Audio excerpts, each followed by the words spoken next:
Hi, I'm Zibby Owens, and you're listening to Moms Don't Have Time to Read Books. This 30-minute podcast features a new author interviewed by me every single day, 365 days a year, for about 30 minutes. I am also the publisher for Zibby Books, which publishes 12 books a year in fiction and memoir. Our books are already out now. You can check it out on zibbybooks.com.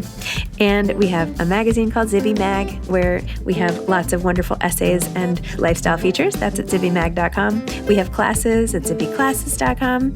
And I recently opened a bookstore in LA called Zibby's Bookshop at 1113 Montana Avenue at 11th Street in Santa Monica. I hope that you are able to enjoy some of our other offerings, but this here podcast is the basis of all of it and started in 2018, and no matter what I do, this is basically my favorite thing. Enjoy.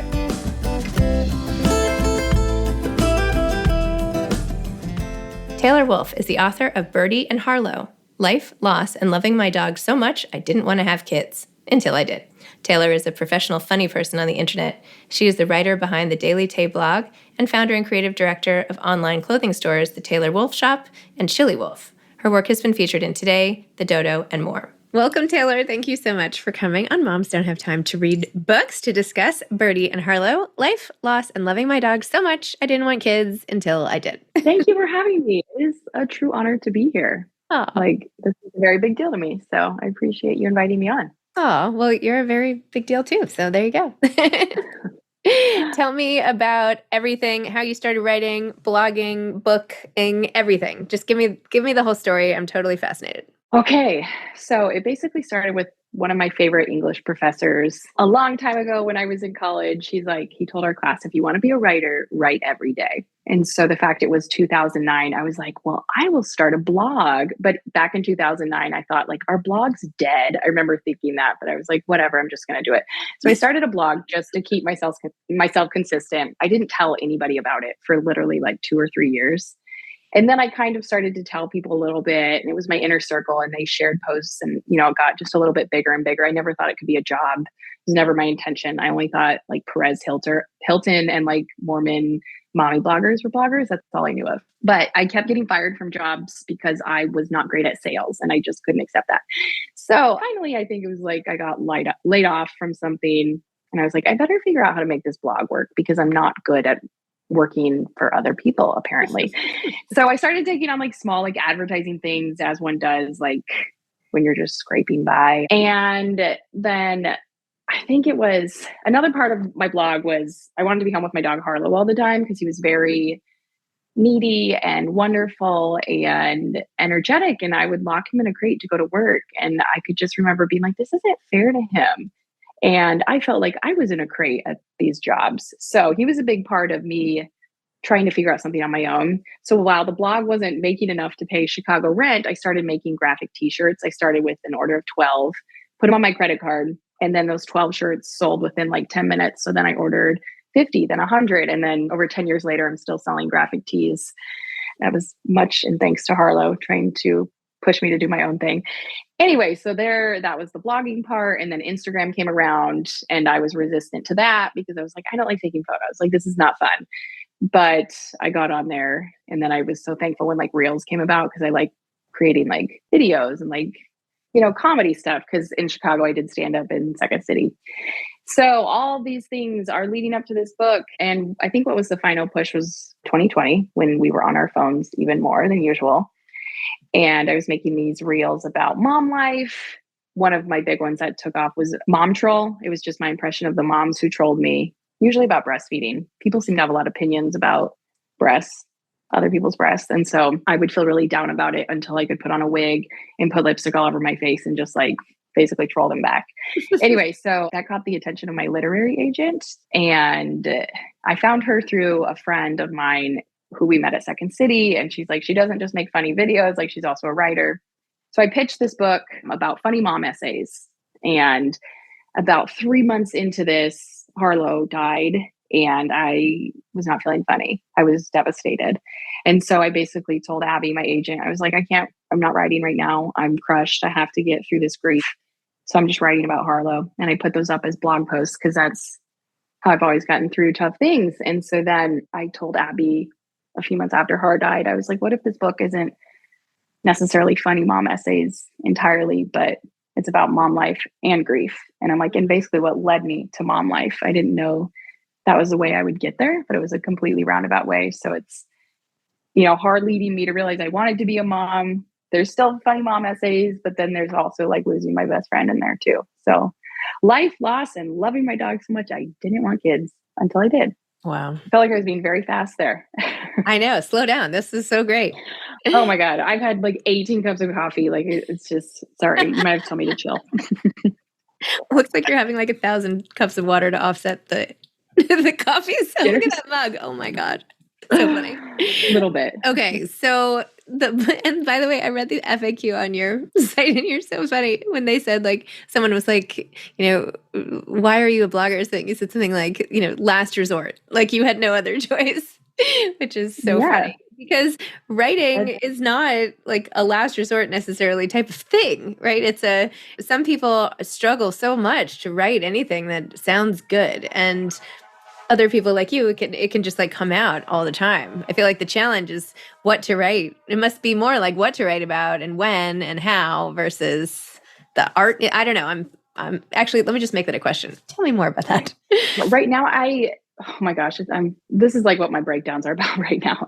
When to find the time to write, because I absolutely love getting up really early, and my toddler loves getting up really early too. Mm-hmm. So like ideally I would get up at like 4:30 or 5, and she hears me because oftentimes she's sleeping next to me. And so I'm not finding the time. I feel like I can't find that right now, but I keep reminding myself it will come back. All those cliche things we hear and read, like this too shall pass. This is a tough season. I'm in a tough season of no sleep and like not being able to write. So I don't have the time today, but hopefully tomorrow. The way I finished this book and started it was we were in a good groove of sleep, but the number one rule of sleep with little kids is you don't talk about it when it's good, so I still look back. I'm like, how did I finish this? Obviously, like my husband was a huge help, but I don't even remember if that answered your question because I just started thinking about how I haven't had time to write. I'm so anxious about it, but well, okay. I don't want to heap on any more cliches, but I really think part of writing is collecting the information you're going to write about. Like it's a 2-part process. You can't just like sit in a vacuum. Yes. So when you're out there living a lot, it just means you just have more material to write about later. So you can't like do one without the other. That's true. That helps me breathe a little bit. I'm collecting a lot right now. You're collecting a lot. You're going to have a ton of stuff to write about later. Yes. So okay. Now's your season of, you're like an investigator and you haven't written your report yet. Does that make you feel better? That does make me feel better. Yeah. Now if I could just, clear my brain out to write all these things down that I'm collecting, but they'll come back. They'll come back in like fiction. Yeah. And like one day you'll be like, where did that come from? And you're going to be like, oh, maybe it was from when my kid was 2 and I was da-da-da. Anyway. So, yeah, that's the magic of it. Yeah. Plus you have to do book publicity in the middle of all of it, right? Yes, I do. And how is that? I know you're on the tail end, but I'm on the tail end. September was a little crazy. Before we started, I was like, I want to do everything. I want to go everywhere. I'm going to bring Birdie is almost 3, Goldie's almost 6 months. And I was like, we're going to bring the kids. And like, I knew it would be hard, but I was like, I'm going to do it. This is my chance. And then we got home from, I think, like the first 2 stops. And I was like, I'm done. I'm tired.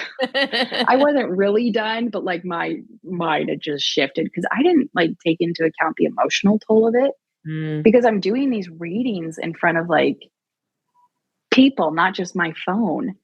And there's quite a vulnerability hangover after this. Like it's such like a thrill to meet people in real life that, a lot of them have been like, I followed you for like 10 years. And I remember like when Har was a puppy. And I remember like when you had your miscarriage and you talked about it. So it's like wonderful on that aspect. But then to like share all this for like 40 minutes and then meet all these people and hug them, I like shell into myself. Like, oh my gosh, like did I share too much? It's too late. You already did. And I never regret it, but there is like that vulnerability hangover and like, yeah, coming home from doing these things. I needed to sleep for a while. I love that expression. I didn't get to, but I think that should be on another one of your t-shirts. Could you do that? I would buy that shirt. Vulnerability hangover? Yeah. Or like, well, I could, but I would definitely have to quote Brene Brown. Oh, well, still, whatever. Oh, I didn't realize that was one of hers. Now I feel silly, but Oh yeah, cool. I'm a big Brene Brown fan. So when she shared that, I was like, oh my gosh, that's what it's called. It's just nice to name things. I don't know why it is, but it like makes you feel a little better about it. But you also have this whole sort of lifestyle brand at the same time, and you have the hiking stuff, and you have like, how are you managing all the different businesses? Where did they all come from? How did everything expand? Like, tell me, I'm like, is this still the same person? Yeah, I think it's still the same person. So tell me about all of this. You say, how do you manage it? My response is not very well. And when you're like, they're kind of, is it all the same person? I've never had a niche, and I've like leaned into not having a niche. It's not been intentional, but I got a lot of things going on up here. And it all started like literally 10 years ago for me not wanting to like have a corporate job, because I know for some people that is great and they love structure and they love that lifestyle, and it just like killed my soul. I felt like a caged animal. And so I was like, I'm going to do anything I have to do to work for myself. And that's continued. And I just keep reaching everywhere to make sure I can never have to be in a cubicle again. And that has led to all these different brands. I should scale down, but I don't know. My brain's a little bit all over the place. But so the hiking, okay. Well, I think I do need to work on focusing a little bit more. Ideally, I just want to write books. That's what, so like this book release was a big part of like step one of really leaning into my dream life. Because I love writing is the part that makes me feel like the most complete. I love doing the Instagram videos, the silly stuff like that, but it is very short lived. You know, it is a little toxic, I think, at least for me, because I'm like, the first day I post something, oh, that's so fun. Look at all like the likes and engagement. And then the next day it's like, oh, I better do something new now, another video. But writing is the stuff that just feels more real to me. So it feels better for my mental health too. So I'm hoping to scale back, let other people run the other things, and then I can just keep writing books. Do you like reading books also? Yes, I do. And who do you like to read? It probably won't surprise you after you've seen my brand. I read like 10 books at once, which I'm just one of those people. I'm in a memoir phase. So I just finished Molly Shannon's. I really love that book. I love Molly Shannon. I'm reading people I enjoy. I just finished Britney Spears. I read that one in like 48 hours. I was a huge Britney fan as a kid. And have you read it? I have it here, and I'm like, I really want to read that, but it's like not on the schedule. So I'm like, I really should be reading the books where I'm about to talk to the authors. So anytime that I have one like that, where it's like, well, I'm not going to talk to Britney Spears, so do I read it or not? So I haven't read it yet. It was a very self-indulgent read for me, but like many of her fans, I was like, what happened? What happened here? And it made me angry. I mean, I know I'm not on here to talk about Britney Spears' book, but I wish I was, because I could talk about it for hours, because I am mad at her family. But anyway, other books. I'm a big Sedaris fan. I'm reading Gary Janetti's memoir. Have you read a book by Liz Astroff called Don't Wait Up, Confessions of a Stay-at-Work Mom? No. I feel like this will really, you're like the target for this book. I laughed so hard, and it's about her as a mom, but her as, she used to write for all these funny TV shows. You should get that next. It's really funny. Yes, I will. Okay. Can you tell me the title of it again? Yeah, her name is Liz Astroff, but actually she renamed it for the paperback. It was called Don't Wait Up, Confessions of a Stay-at-Work Mom. Actually, now I think it's just called Stay-at-Work Mom, because she wants to stay at work only and not go home to her kids. Yeah. Just funny. I mean, she doesn't mean it. Well, I shouldn't even say that. Maybe she kind of means it. Yes. No, it's all hard. It's hard. But I feel like your sense of humor, Stay-at-Work Mom. Now you're talking about Britney Spears. I'm talking about this other book, but Stay-at-Work Mom, Marriage, Kids, and Other Disasters. So there you go. Yeah. When did it come out? Sometime in the last 5 years. And the paperback, I don't know, paperback came out, I don't know. Hardcover came out in 2019. So anyway. Okay. Any other books we want to swap? I'm reading, I think it's called The Humans, or I just downloaded it after I shared on Instagram that when I'm feeling really anxious, I like to go outside and look at everything as if I'm an alien. I've never seen it before. And people are like, that's the premise of this book called Humans. Oh, have you read that one? I have not.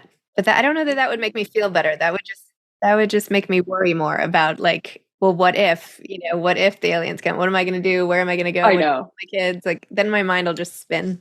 So, yeah. But I'll check it out. Well, maybe not for you then.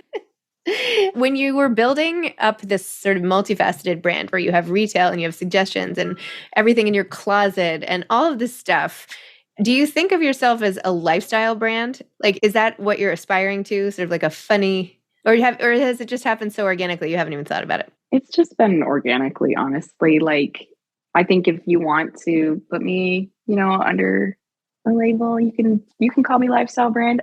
I would prefer it if you called me comedian, writer.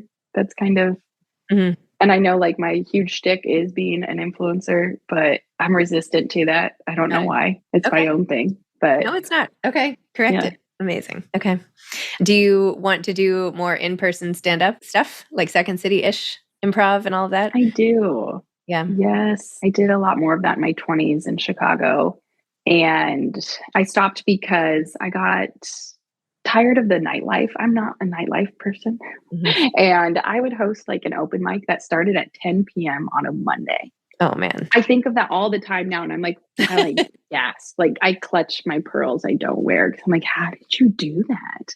I have to plan like a doctor's appointment like 6 months out to mentally prepare. I don't know. But so the night, like even as like in my 20s without kids, I was like, this is too much. Yeah. So luckily this is when Instagram Reels came out. So I could still get that like comedy fix from Reels. Yep. And I was like, this is great. I'm reaching hundreds of thousands more people than in person. But then when I went on tour, I was like, oh, there's something to live audience. Obviously. I like made myself forget that, but there's Yep. definitely something to it. So I got a taste of doing like stand up again, and it was really great. But like I said, I also came home very tired. So I'm still trying to figure out how to do that.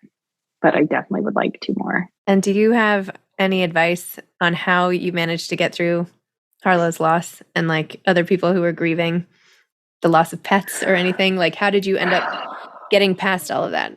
Not that you ever get past, that's the wrong word. How did you Yeah. get through it? I was going to say, yeah, you don't get past it. You carry it and you learn how to carry it. Writing was so helpful Mhm. for me, like as cathartic as it could get. Write like immediately when he died, like within days, I was like, I have to start writing about it. And it's interesting when you write about this hard stuff and then you decide to share it. Like I had these weird things I did that I was like, this is just me. Like just one example is I would go through old coats and I'd check if there was a receipt in there. I would be like, don't check the receipt, don't check the receipt. And I would check it because I wanted to see the date. And oh my God, I'm not sleeping. I've stopped like crying about this, but when you don't sleep, you cry about anything. Anyway, I would check receipts to see if he was still with me. Like if we go to Ace Hardware, because I could like remember why Ace Hardware, but like, specific times, like this is when he was still with me. And then I shared that, and to hear like other people did that exact same weird ritual, it's like comforting to know we're all so weird. So that whole like part, that was just the initial like blog post. And then when I actually like dug in deeper to writing, like one thing, again, I cry when I talk about this, but mornings with my dog were so special. And they were just getting up in the morning, really early, pre-kids, and he would sit on my legs and I would write and I'd have coffee, and it was just like so calm and nice. So I love mornings with him. And then when he died, I didn't love mornings because they were just like brutal and I knew what I'd lost. Anyway, when I got to write about this, it felt like I got those good mornings back with him because I could sit on the couch and I would even like the whole like fluff the blanket for him to come with me, which I understand is bananas. Felt like I got time with him because I would go deep in my brain to things I hadn't thought about forever. Like in the book, I talk about our early mornings at the playgrounds in Chicago before the kids would arrive and we'd play on the jungle gyms. So like I was thinking about all these things, and then it became less sad because I was like, oh my God, Hard, that was so fun. We did that. And like, just when you get a excuse to think about these memories, and you don't need an excuse to go down that, path in your mind. But having this book gave me like full advantage to spend hours doing it. And so that was like, I came out of it like happier and thinking about like how lucky I was that I got that time with him. Where before, and I know this is just a part of grieving, I was so angry he left me. Like even 10 years is a good amount to get with a dog, but it's never good enough. So I went through all the stages of super sad and then super mad. Like grief is frustrating. And I did not know that because Har was my first big loss. So we just went on a journey there. I'm sorry about that. Please don't apologize. I'm so sorry. I can just feel how that you articulate it really well, and it's so raw and it's beautiful, and we all can relate in one way, shape, or form. And now you're going to have a vulnerability hangover again. I mean, I don't know what to say. Oh, I know. Yeah, just for my talk. Oh my gosh. Yes. Well, I believe in the power of writing also, and how somehow it does whatever we need our brains to do and to help us get through. So, but it's a really good reminder to see how even the thought of writing can bring it back. Yeah. Anyway. Yes. Do you have any advice for aspiring authors? And then I'll let you go because you're so tired and you should go and take a nap. I hope I have not said that too much. When I said sleep like the 15th time, I was like, stop saying that word. Like on here with you, I feel like I kept mentioning it. I'm sorry. It's hard not to focus on it when you're so tired. I spent years sleep deprived. I get it. I have 4 kids. I totally understand what it's like to try to focus in a regular world when you're like operating on like another plane for a long time. We're just in the thick of it. And it's like the teething of all the things. Anyway, so my advice for aspiring writers is to go back to what my professor, Mr. Shapiro, said, write every day, because it really is all the things like you learn in school. They're true. Who knew? Like teachers know what they're talking about. The instrument of it, the rhythm of writing, like when I'm in a good pace of it, it comes so much easier, and so that's what blogging did for me. It taught me the rhythm of it to keep doing it daily. And then also, I don't know what people feel about manifesting, but I would write down very specific goals. And that's writing too. Like I have all these dream journals. I've always said my biggest fear in life is someone finding my dream journals because they are so embarrassing. But like long before I ever knew how to get a literary agent, I would write in the present like tense, like I have a literary agent. I wrote that like every day for 5 or 6 years. And at some point I was like, I'm never going to get one because I got so many rejections. And I'm like, this isn't going to happen. And it did. And it's not just like magic woo-woo stuff, but I think it just gets you in the good mindset of like, treating, if you want it to be your job, your career, the business side of things, being like, I have a writing agent, I have a great publisher. I would just write down these things that I really wanted and I had no idea how to get them. But then it just keeps you like working toward it. So write every day and also manifest every day, because there's something to that, just like positive mindset, I think. I love that. I love it. I'm like, what would I even want to manifest? I don't know. Let me think about that. It's good. Everybody should think about it. So many things. Yeah. Yeah. So many things. It just puts you in a good mood. Like it's fun. It's fun to just sit there and like write all these things you want as if they've already happened. And you're suddenly in a good mood. I'm going to do it right after this. Okay. Like I have so much energy. There you go. What I will manifest. Well, Taylor, thank you for chatting and being so open, and for your book and everything else. Good luck. I would say all the expressions. Thank you so much for having me. It will get better. I know. Cling on to the good days. Yeah. Some days usually the good days are right after a really bad day. I know, and it's not even full days. It's just moments. It's hours. Yeah. Yeah. So it's a bad hour and then they'll all do something super cute. I'm like, it's worth it. That's just the craziness of motherhood. I get it. Makes no sense. Totally get it. But anyway. Okay. Enjoy the ride. Thank you. Bye. Have a good day. Bye-bye. Bye.